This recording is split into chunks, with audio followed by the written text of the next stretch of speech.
Hello friends, हम continue करेंगे हमारे जो मल्टीपल चॉइस क्वेश्चंस थे breathing and exchange of gases के। हमने इससे पहले का एक वीडियो किया था जिसमें 24 क्वेश्चंस किए थे और ये उसके आगे का ही जो पार्ट है। चलो स्टार्ट करते हैं। सो नेक्स्ट क्वेश्चन है कि बोहर शिफ्ट जो है वो क्या डिस्क्राइब करता है।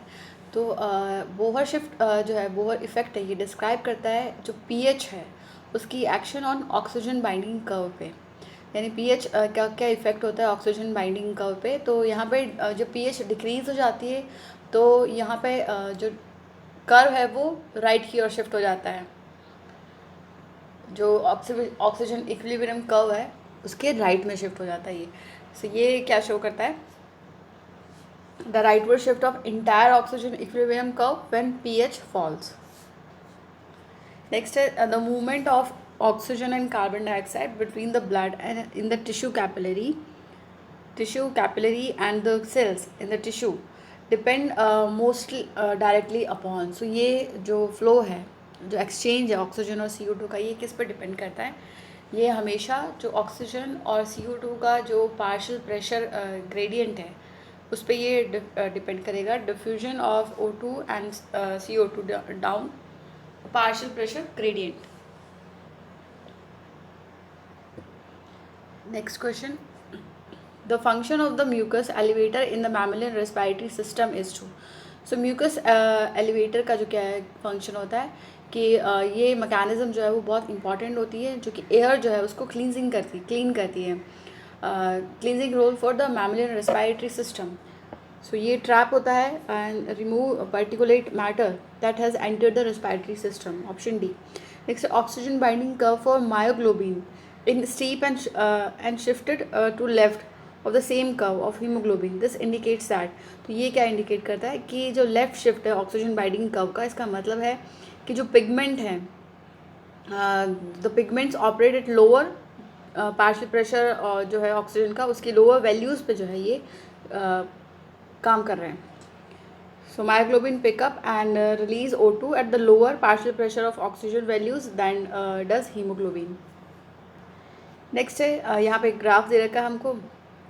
सो ये ग्राफ जो है शो करता है haemoglobin oxygen dissociation curves of two different partial pressure of carbon dioxide. So ये जो है कि what is the advantage of organism of different between the curve. So organism को से क्या जो है एडवांटेज होगा। सो ये जो एक्टिविटी है इसमें क्या है कि जो एक्टिवली रेस्पायरिंग टिश्यू है उनको ज़्यादा ऑक्सीजन चाहिए होता है। They are also associated with high partial pressure of carbon dioxide since यहाँ पे ये रेस्पिरेशन का प्रोडक्ट है। सो ये कर्व क्या शो कर रहा है कि ऑक्सीजन जो है वो ज़्यादा रेडिली रिलीज़ होगा at higher partial pressure than carbon dioxide active tissues में। So oxygen is readily release in active tissues. Next है, एक पर्सन जो है वो अपनी ब्रीथ होल्ड कर सकता है for a longer time if he gradually exhales than if he keeps his lungs fully expanded. So ये फिनोमेना जो है वो क्या किस फैक्ट की वजह से है। सो यहाँ पे जो है जब चेस्ट एक्सपेंड होती है हमारी और जो रिसेप्टर्स है वो स्ट्रेच होते हैं लंग्स में एंड यहाँ पे जो रिफ्लेक्स ये जो है एक्साइट करता है expiratory centre in the medulla जो कि प्रोड्यूस करता है एक्सपायरेशन को। सो पार्शियल एक्सहेलेशन जो है इस इंटेंसिटी जो है इस रिफ्लेक्स की इंटेंसिटी को कम कर देता है और जो है लॉन्गर टाइम के लिए जो है हम अपनी ब्रीथ जो है वो रोक के रख सकते हैं, सांस जो है वो रोक के रख सकते हैं। हो जाएगा सी कि स्ट्रेच रिसेप्टर जो है लंग्स में जो है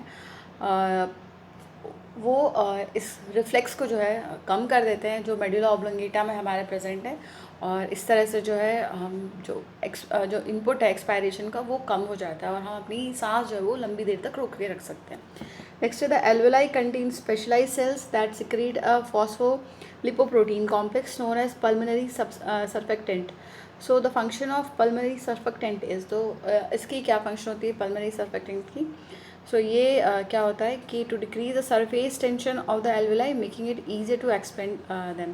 ये सरफेस टेंशन जो है एल्वेलाई का वो कम कर देता है। तो एक थिन लेयर ऑफ वाटर जो है वो इनर सरफेस पे प्रेजेंट होती है एल्वेलाई की, जो कि सर्व करती है to contract the alveoli and make them behave like unified balloons that resist inflation. So ये जो है क्या करता है कि जो सरफेस एरिया है, जो सरफेस टेंशन है, उसे डिक्रीज कर देता है यहाँ पर। Next question, during inspiration the air is brought into the lungs by the working of the thoraco-abdominal pump whereby सो ये जो गैस है वो हमारी लंग्स में आई, नेगेटिव प्रेशर जो एग्जिस्ट करता है between lungs and the rest of the chest, और जो एटमॉस्फेरिक प्रेशर के बीच में और लंग्स के बीच में जो एटमॉस्फेरिक प्रेशर का डिफरेंस है उसकी वजह से लंग्स में जो है हमारे जो गैस है वो आ जाती है। सो ये नेगेटिव इंट्राप्लूरल प्रेशर जो है ये एड करता है to occur by all the. So ये जो है सबसे हो सकता है कि डायफ्राम जो है हमारा कॉन्ट्रैक्ट हो रहा है to lengthen the thoracic cavity, यानी थोरेसिक स्पेस को बढ़ाया जा रहा है। तो जब स्पेस बढ़ेगा तो वॉल्यूम बढ़ा है तो प्रेशर जो है वो डिक्रीज़ हो जाएगा। उसके अलावा चेस्ट मसल्स जो है वो पुल करती है रिब्स को ऊपर की तरफ, तो थोरेसिक कैविटी जो है उसको वाइडन किया जाता है। फिर एब्डोमिनल मसल्स जो है वो रिलैक्स हो जाती हैं, जिसकी वजह से जो स्पेस ज़्यादा बढ़ जाता है। सो ये नेगेटिव प्रेशर जो है डेवलप हो जाता है लंग्स में। देन एटमॉस्फेरिक प्रेशर, तो हायर प्रेशर से लोअर प्रेशर जो है एयर मूव करती है। So all of the above इसका आंसर हो जाएगा। नेक्स्ट है the binding of an O2 atom to the first iron atom of haemoglobin molecule. तो ये कहाँ पे होता है? ये होता है ये ये एक एग्जाम्पल ऑफ कॉपरेटिविटी एज O2 जो है वो रेडिली बाइंड हो जाता है टू द अदर सब यूनिट्स। नेक्स्ट है what is the function of सीलिया in the trachea and bronchi. तो ये जो है क्या करता है कि जो फिल्ट्रेशन का काम करता है, क्लीनिंग का काम करता है एयर को। So sweep mucus with its trapped particle up and out of the respiratory track.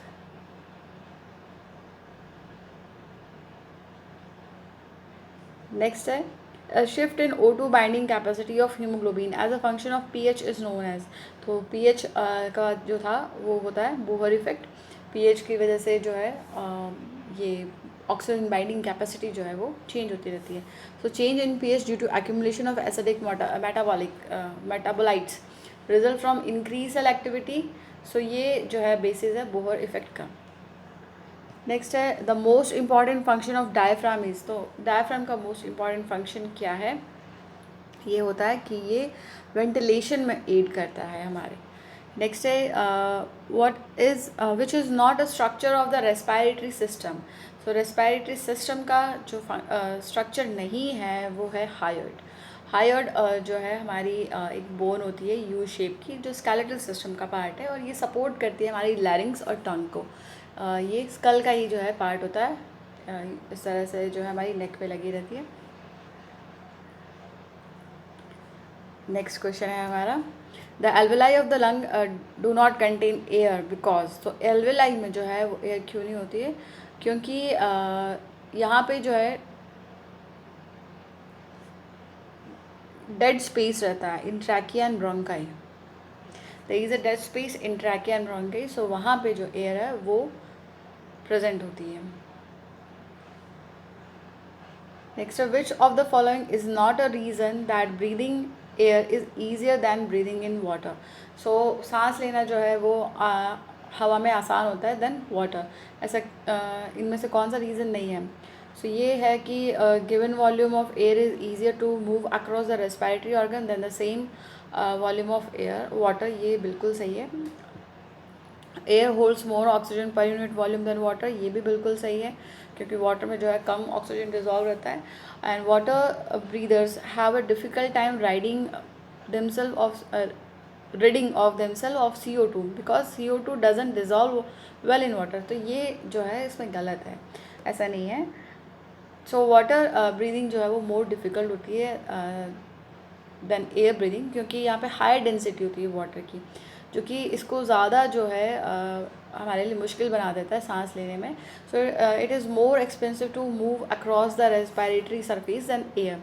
सो यहाँ पे और इसके अलावा ऑक्सीजन भी कम होता है वाटर में, और ये ऑक्सीजन कंटेंट जो है वो डिपेंड करता है ऑन टेम्परेचर ऑफ वाटर भी। तो CO2 जो है वो डिज़ोल्व हो जाती है वाटर में ईजिली, सो ईजी जो है गेट रीडिंग जो है उससे छुटकारा पाया जा सकता है। सो ये वाला ऑप्शन जो है यहाँ पे गलत है, ये ईजियर को जो है सपोर्ट नहीं करता है। सो ऑप्शन सी जो है इसका आंसर हो जाएगा सही।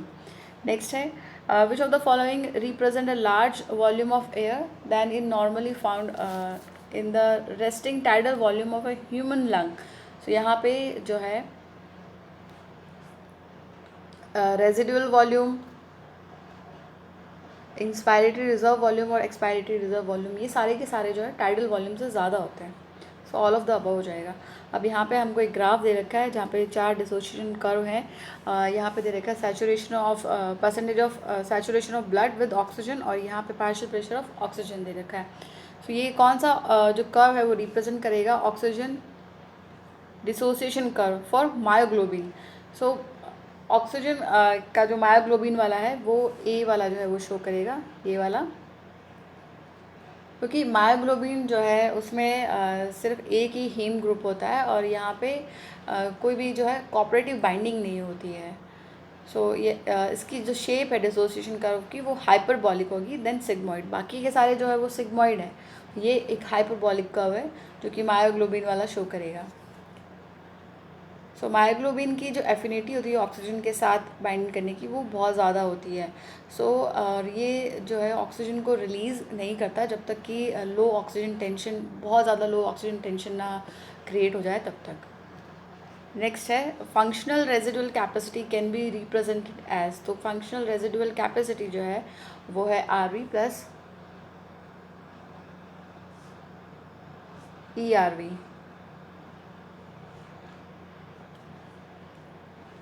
Next is the process of migration of chloride ion from plasma to RBC and carbonate ion from RBC to plasma is। सो ये क्या है कि जब CO2 का ट्रांसपोर्ट होता है थ्रू ब्लड, बाइकार्बोनेट आयन जो है वो डिफ्यूज़ हो जाता है, डिफ्यूज़ मतलब RBC से बाहर निकल जाता है, वाइल क्लोराइड आयन जो है वो प्लाज्मा से एंटर करते हैं RBC में टू मेंटेन आयनिक इक्विलिब्रियम। सो इसे हम क्या कहते हैं, क्लोराइड शिफ्ट कहते हैं। ऑप्शन ए जो है वो सही हो जाएगा इसका। नेक्स्ट है द और लास्ट क्वेश्चन है हमारे वीडियो का, the quantity 1500 ml in the respiratory volume of a normal human adult refers to. So ये क्वांटिटी जो है वो कहती है रेजिडुअल वॉल्यूम को। So total volume of air जो है जो एक्सपेल किया जा सकता है from the lungs after maximum inspiration and then expiration to the maximum is known as vital capacity. और volume of air that remains inside the lung at the end of maximum forceful expiration is the residual volume. So expiratory reserve volume जो है वो maximum extra volume होता है air का that can be expired by forceful expiration after a normal tidal expiration. तो total lung capacity भी बता देते हैं कि वो क्या होती है, is maximum volume of air that can be contained in the lung after maximum inspiration. So that's it for this video. Next video में हम किसी और चैप्टर के क्वेश्चंस करेंगे। तब तक अच्छे से पढ़ाई कीजिए, अपना ख्याल रखिए। All the best, thank you. नमस्कार, RPSC ज्ञान अब जुड़ गया है ओन गुरु के साथ। ओन गुरु लाया है आपके लिए बेहतरीन तोहफा। जी हाँ, अब SSC की तैयारी करना हुआ और भी आसान। ओन गुरु आपको दे रहा है सिर्फ 9 रुपए में 175 sectional test papers and 3 mock test papers. सिर्फ ये 4 सिंपल स्टेप्स फॉलो करें। डाउनलोड ओन गुरु app, apply this coupon code, click on pay you money and pay ₹9 via mode of your choice and enjoy the test series for 1 week.